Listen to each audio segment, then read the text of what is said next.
नमस्कार दोस्तों। आज के इस एपिसोड में मैं आप लोगों को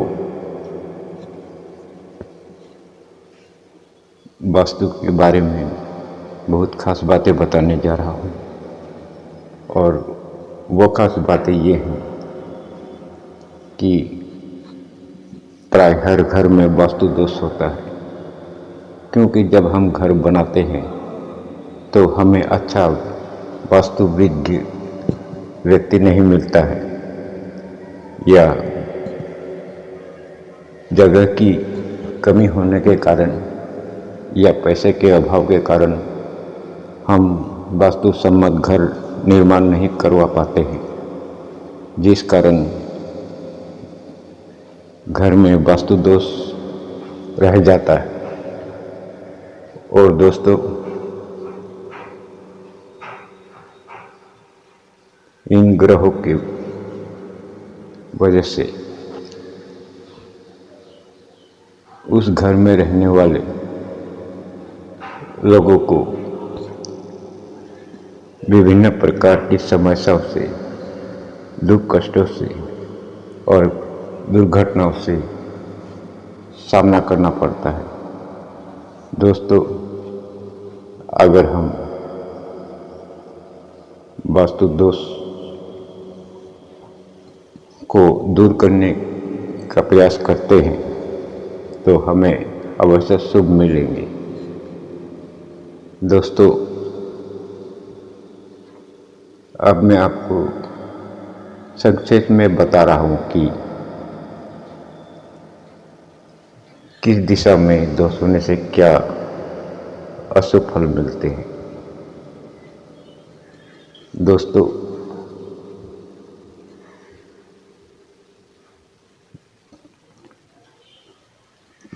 पूर्व दिशा का स्वामी सूर्य है और इस दिशा में दोष हो तो स्वास्थ्य, ऐश्वर्य, तेजस्व, इन विषयों से घर के सदस्य वंचित हो जाते हैं। दोस्तों, अगर ये घर दोष मुक्त हो जाए तो खूब सम्मान मिलता है और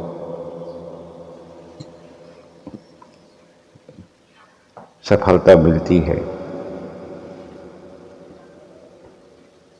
दोस्तों, इसी तरह से अगर पूर्व और दक्षिण कोण में, यानी दोनों के बीच में, दोनों दिशाओं के बीच में दोष है तो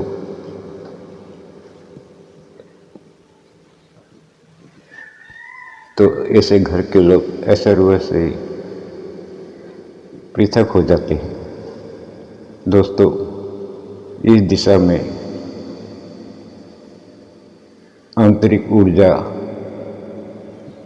वाली भी तरंगे बहती है। दोस्तों,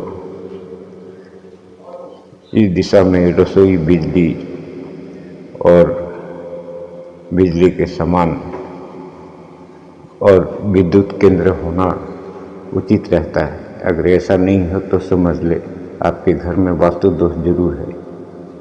दोस्तों, दक्षिण दिशा में अगर दोष है तो ये और भी चिंताजनक है, क्योंकि इस स्थान की देवता यम है। दोस्तों, इस दिशा में दोष हो तो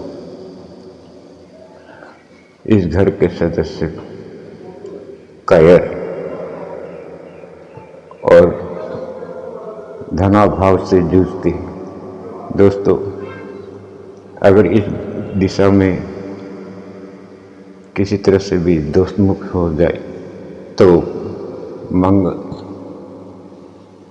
निडर, साहस और पराक्रम से युक्त इस घर के सदस्य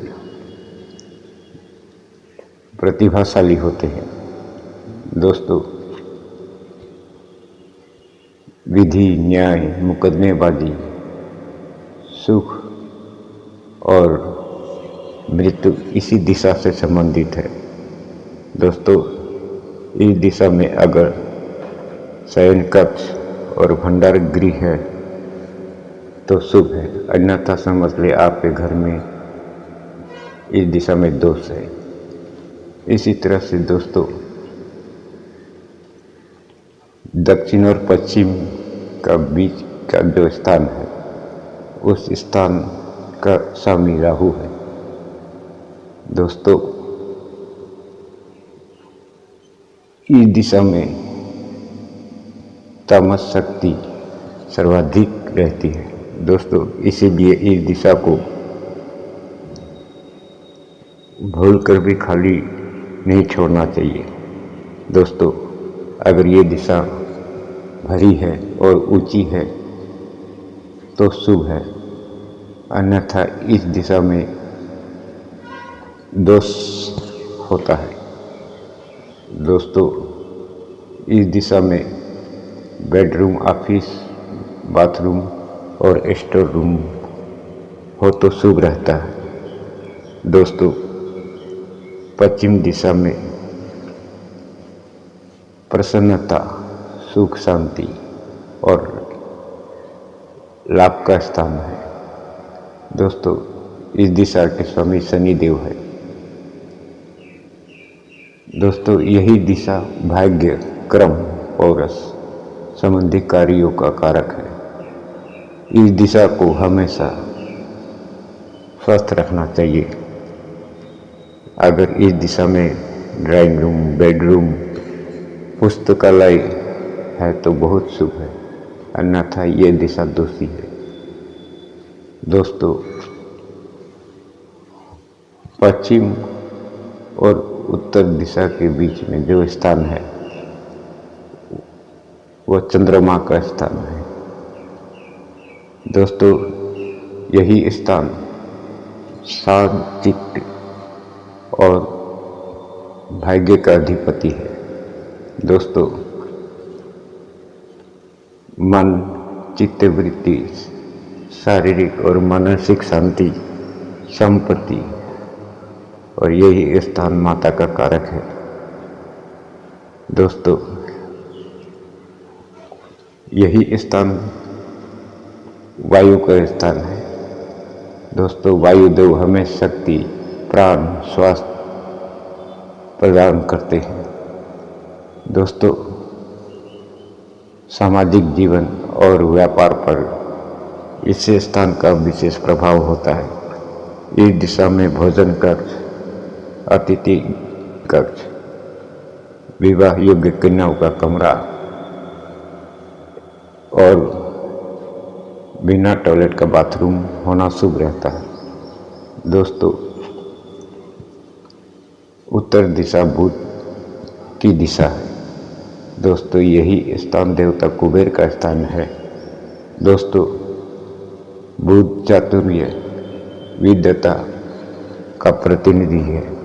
दोस्तों, जिस घर में ये दिशा शुभ रहती है वहाँ के लोग अत्यंत बुद्धिमान, विद्वान, लेखक और कवि होते हैं।